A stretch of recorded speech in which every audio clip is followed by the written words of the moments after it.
What's a hack in your industry that customers aren't supposed to find out? Orchestral violinist. Sometimes we don't play all the notes. I worked at a restaurant, and one time the chef burned the applesauce that was supposed to be served with the pork chop. He put it on the menu as smoked applesauce, and people loved it.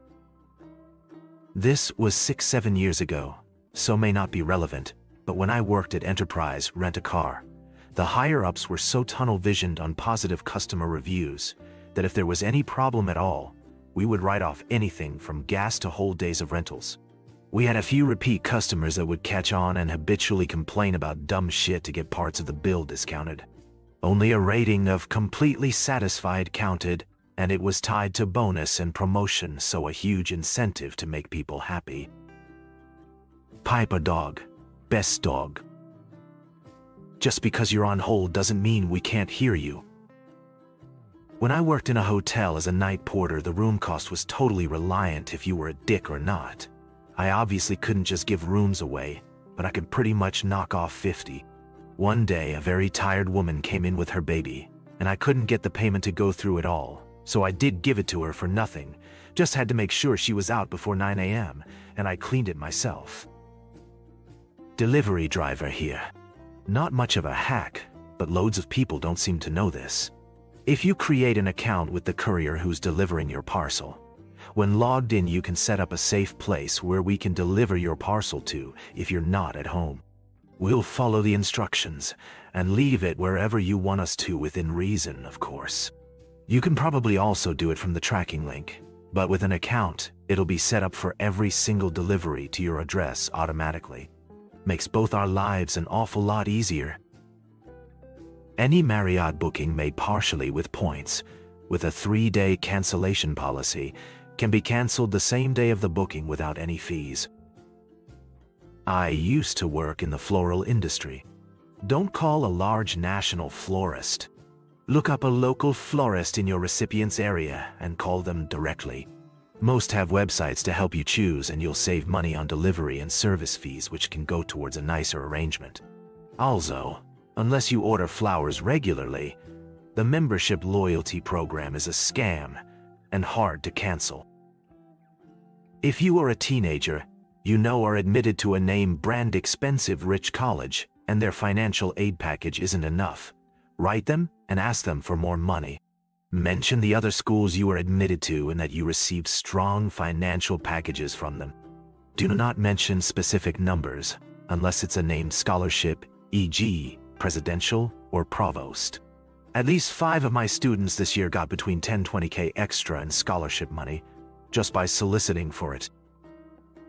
If you want to extend your free trial and receive discounts, contact their customer support and ask for membership cancellation. They'll be more than happy to give you extensions, free gifts in your next order. Same thing applies if you want a discounted membership fee. Just call on the day your membership will stop. Not sure if your homeowner's insurance will cover something? Apply this one simple rule. Was the damage caused by a sudden and one-time occurrence? If the answer is yes, 99 of the time you're covered. If the answer is no, 99 of the time you're not covered. This advice applies to the US. You can rent a nice casket for the funeral and be buried in a cheaper one. Our physical presence approach toward the user will sometimes fix the problem they are facing without any additional effort at support. Consulting we don't know either. Paramedic here. Keep a list of your medical history, medicines, allergies, health card info, and next of kin contact info on a paper, on, or in your fridge. It's a common place for us to look. If you're incapacitated, we have all the info we need. Hospital bills are negotiable to a degree. Always ask for an itemized bill and put some effort into analyzing it. Lean into the bite. I work in pediatrics, and we're taught that if a child bites you, lean into it. Push whatever part of you they're biting further into their mouth, because their automatic reaction will be to open their mouth, and the risk of them breaking your skin is greatly diminished. Source: I was just bitten at work. edit a word and grammar. Also, how the hell is my most upvoted comment about being bitten at work? Therapy cash pay rates are negotiable at many private practices if you are uninsured or your insurance does not cover behavioral health. If you know you're shipping something within a few hours' drive of you, always pay for the cheaper shipping option. The premium shipping option is just a markup if you know you're sending something close by. It will arrive the same day regardless. If you're nice to my receptionist, I will find a way to squeeze you onto my schedule. If you're a B, then you can have whatever the next available appointment is. If you make the office staff cry, you get a certified letter firing you from the practice. Sometimes teachers do just pull grades out of their ass. Computer engineer here. We ship so many products that have broken features. The product is fused at the factory to disable features that just didn't bake fully before we needed to ship.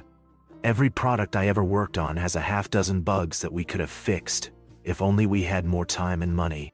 Eventually, you have to say it's good enough and ship something to make money. I used to work in credit cards. If you disputed a charge for less than $75 not as fraud, we would just credit you the money. Most of the time, we wouldn't even investigate it past the initial chargeback. If we didn't win the case, you still got your money back. However, if we find out you figured this out, we would stop giving you the credit unless we won. We've even closed accounts that took advantage of it. But if you want your money back as a one-time thing or whatever, you'd be fine. Good audio engineers will have faders knobs that don't do anything. When the talent asks for a change that's goofy or makes no sense, we'll adjust that phantom knob and watch them nod their head in approval of their amazing idea. Just ask customer service for a replacement. Doesn't matter if you didn't buy an extended warranty. Doesn't matter if there was no warranty to begin with. A lot of companies just want to resolve customer complaints quickly and will give you free replacements on request. I work in it and can confidently say that providing bribery in terms of food or snack will 100% get your issue taken care of faster and will help you jump the line in the ticket queue. You don't have to buy solar panels from some door knocker for $20, $30. There is absolutely nothing magical or financially superior about what they do. You can just buy the parts or a kit and hire an electrician to install it for about half the retail price.